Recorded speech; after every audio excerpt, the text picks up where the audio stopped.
They all know what I know, is the system's going to collapse. And therefore their answer is the CBDC. That's why everyone's suddenly, all over the world, it has to be the reason. So there's a reason why suddenly everyone's talking about it, because they're going to have to say, 1 minute, funny you should say that, I've got a problem, I've got this ready to go. That's why it's all about, because they know that this systemic collapse is, but it's not bleak, it's actually very exciting.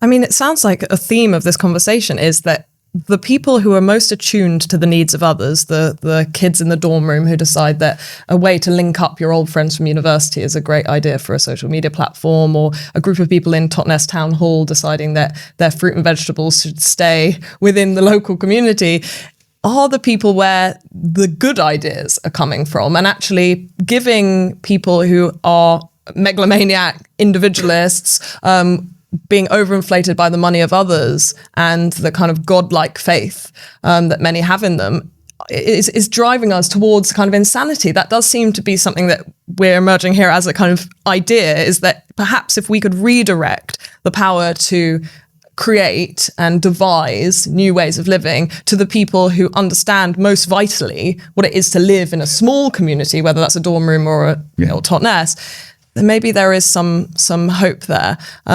Returning to digital currencies just for a second, I suppose. I want to defend Bitcoin for a moment, because I think the defense of Bitcoin is not a defense of Bitcoin. It's a defense of why Bitcoin emerged. And I think Bitcoin emerged because it's a symptom of a low trust society.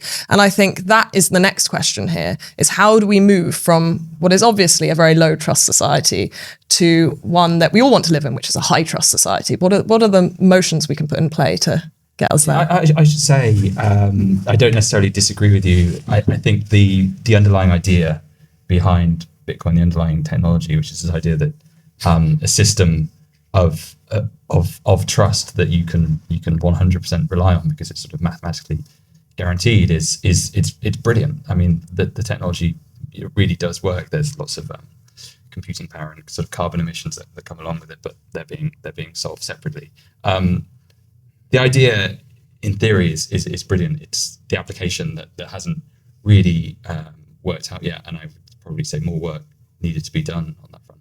I mean, what a historical story that is, you know. That explain why. I mean, it's fundamental. There's a flaw at the heart of it, which is that the data is distributed in blocks all over the place. We all know from developing code and systems that you want the data in a central place, and as soon as you're distributing it all over the place, you're not going to be able to work it, because what you need to do is distribute the trust, not the data. So you need, to me, of course, if you have a centralized ledger, you need encrypted data, but there's lots of ways of encrypting which doesn't involve distributing the data so that your data is all over the place and you can't access it because it's just too complex. The concept of distributing this data, it's just never going to work. It's too clunky, because we have to put the data in one place but encrypt it to protect people from accessing it.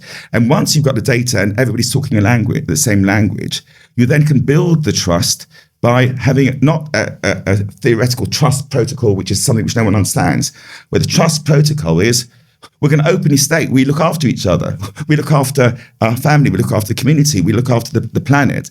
And that is a trust protocol that never was part of Bitcoin. Bitcoin had this ridiculous whatever his name was, Nakamoto. So it becomes a bit like a covenant in the sense of like a marriage. Like you say, when you're standing at the altar and you say, I promise to, be faithful to you. Yeah. You're not saying I promise to put a tag around my ankle and you can watch me wherever I go. You're saying, okay, I'm going to have to make my own decisions as an autonomous individual about what it means to be faithful. And you're going to have to trust that our decisions align, and that actually there is a certain amount of trust. I think has as you say, it has a reading in our current society, which is about the idea of being able to monitor all the time what everyone is doing. I can only trust if I can see what everyone is doing constantly, probably because of the rise of social media and the way in which we now all surveil each other in very strange ways, and the rise of CCTV and everything else. But there is perhaps a slightly religious element to this, an idea of a higher ideal, which is one in which you do not need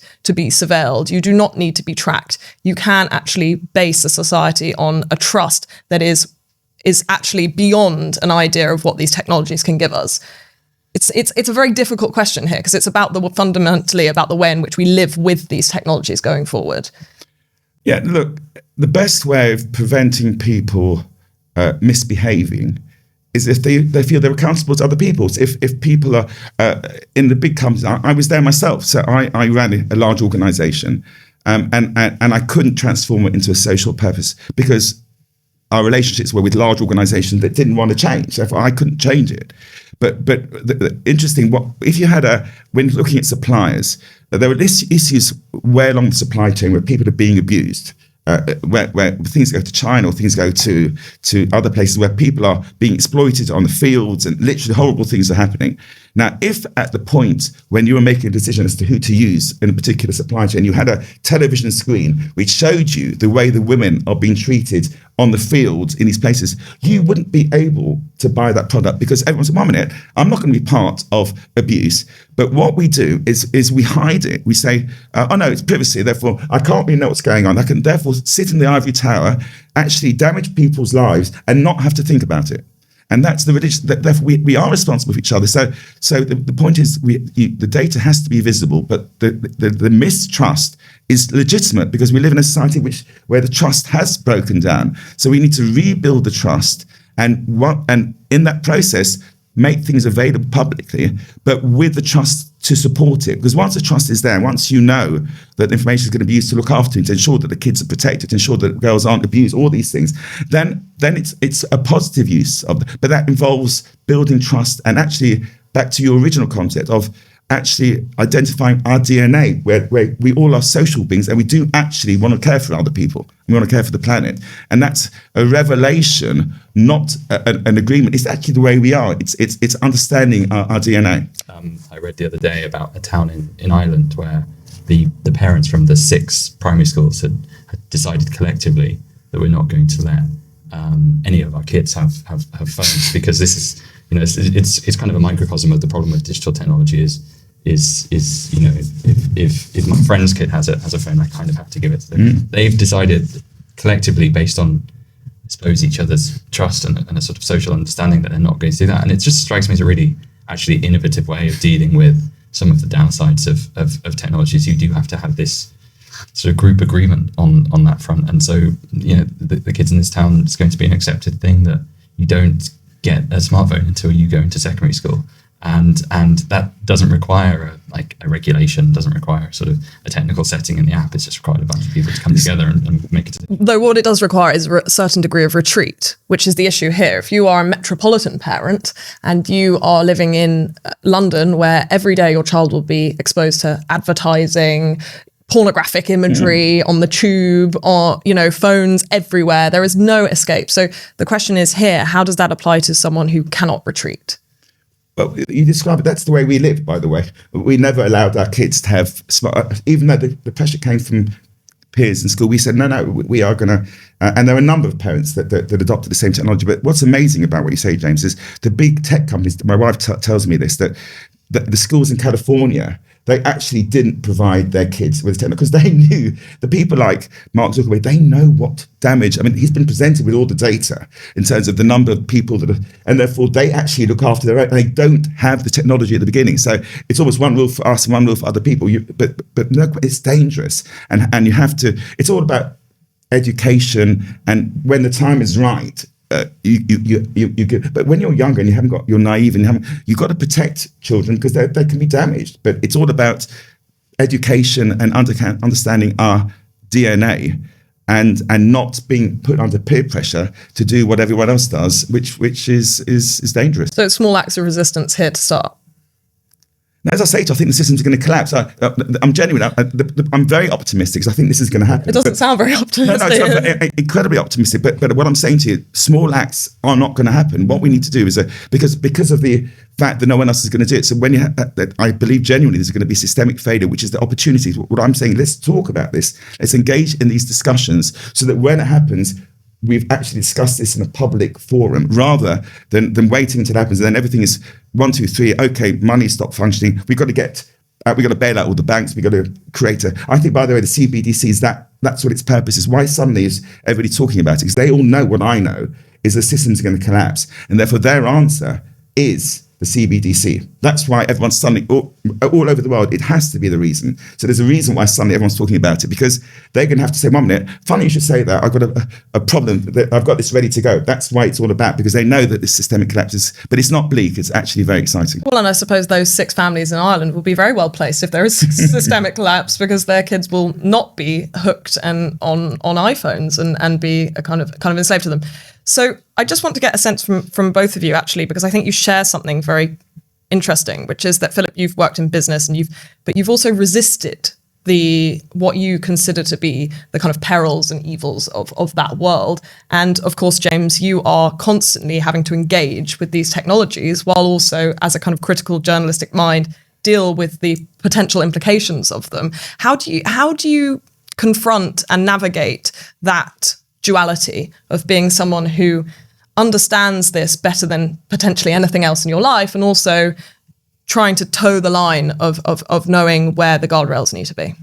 Yeah, it's really hard because it's changing so quickly, and I do not have the answers. Basically, this is just a constantly evolving thing, and it is easier to put some of these sort of personal guardrails in place when you do have a really good understanding of it, but most people don't, and I imagine that's really the problem. In that, when I, for example, when I have kids who are older, and it's time for them to start getting devices, I'll know every setting to put in place and everything to deal with.